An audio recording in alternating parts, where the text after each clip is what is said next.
Si bayi ini baru lahir sudah beracun di badannya. Ibu ciumnya 1 kali, langsung diracuni segera mati. Ayah coba susunya hangat tidak? Juga diracuni segera mati. Begitu, si bayi baru lahir segera menjadi anak yatim. Seorang perawat di rumah sakit bernama Tienam baru melihat sudah mengasihi si bayi ini, memutuskan merawatnya, bahkan menamainya Sansan. Tapi keluarganya tidak tahu, mereka sedang merawat seorang bayi beracun di badan si kucing rumahnya. Sebagai merasa keanehan, bulunya berdiri sepanjang hari, menunjukkan kecurigaan. Tapi Tienam tidak peduli. Malam itu, ayah Tienam dari kantor menemukan burung beo kesayangannya sudah mati. Nam, apa yang kamu berinya makan? Susu campur tepung ya? Kenapa dia mati begini? Tienam kembali kamar, mata menatap pada susu. Ayah Sansan karena minum susu sudah langsung mati. Tienam mencurigakan apakah masalah dari susu. Dia memegang susu ingin mencoba. Pada waktu itu, si kucing menerkam. Susu terjatuh. Si kucing langsung mati. Si kucing menggunakan nyawanya. Hal ini mengejutkan Tienam. Mendadak di luar ada petir. Sansan menangis bombay. Tienam segera menenangkannya, tapi tidak terduga, badan Sansan membesar. Tidak sebagai bayi lagi, dari bayi baru lahir, tiba-tiba menjadi si anak 5 tahun. Tienam diancam sampai pingsan. Sansan menatap pada kakeknya, dan melebarkan tangan kecil. Kakek pelukku. Begitu, Sansan dibawa ke rumah sakit untuk diteliti. Melewati periksa mereka tahu, dalam air mulut Sansan ada racun. Hanya perlu menyentuh akan mati. Lagi pula Sansan adalah orang raksasa. Hanya perlu malam ada petir, badan Sansan akan memperbesar. Tidak sama orang biasa. Lewat selidik, Tienam tahu. Ternyata orang tua Sansan bekerja di pabrik kimia. Karena dalam badan mereka, ada kandungan racun sangat tinggi. Akhirnya membuat racun mutasi di perut, menurunkan anaknya, membuat si bayi baru lahir sudah berbisa dalam badan. Dokter-dokter memutuskan mengganti darah untuk Sansan. Setelah itu mereka mengganti lebih 10 kali, tapi masih tidak berhasil. Karena untuk aman, Sansan dikunci dalam rumah kaca, menjadi objek diteliti. Masa kecilnya tidak sesama teman seumurnya, bahkan ingin memeluk ibu juga tidak bisa. Pada semalam di luar ada petir. Dia masuk dalam lemari, tapi ukuran badannya sudah berubah.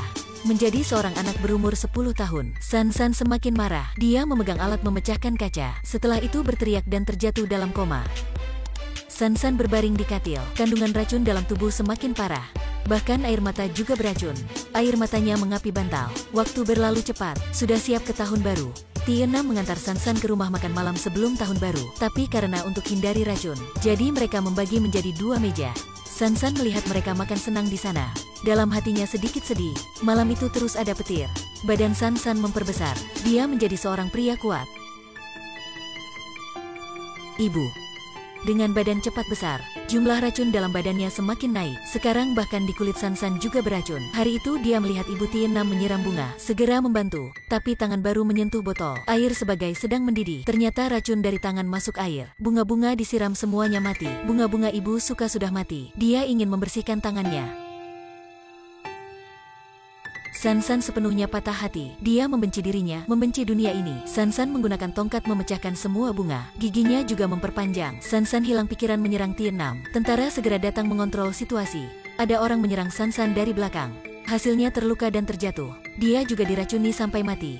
Sansan melihat orang mati oleh dirinya. Pikirannya perlahan tenang. Setelah itu Sansan ditangkap. Dalam penjara, Tienam sering mengunjunginya. Sansan melihat ibu Tienam ingin memegang tangannya. Dia takut, dia tidak ingin menyakiti ibu. Sampai malam, badan Sansan semakin besar. Dia memegang batang besi, lari diri, masuk gunung sendiri. Kebetulan Sansan ketemu seorang wanita di gunung. HNI melihat Sansan pilu jadi menyimpannya lagi. Malam, HNI menonton berita melihat Sansan sedang lari diri. Tapi kerabatnya tidak takut. Ayahnya juga sangat senang, sangat meminat dengan racun Sansan. Kekuasaanmu, bagaimana bisa berlatih ya? Bolehkah mengajar aku? Hari itu HNI membuat lingkaran bunga untuk Sansan, tapi baru menaruh di kepalanya. Bunga-bunga segera layu.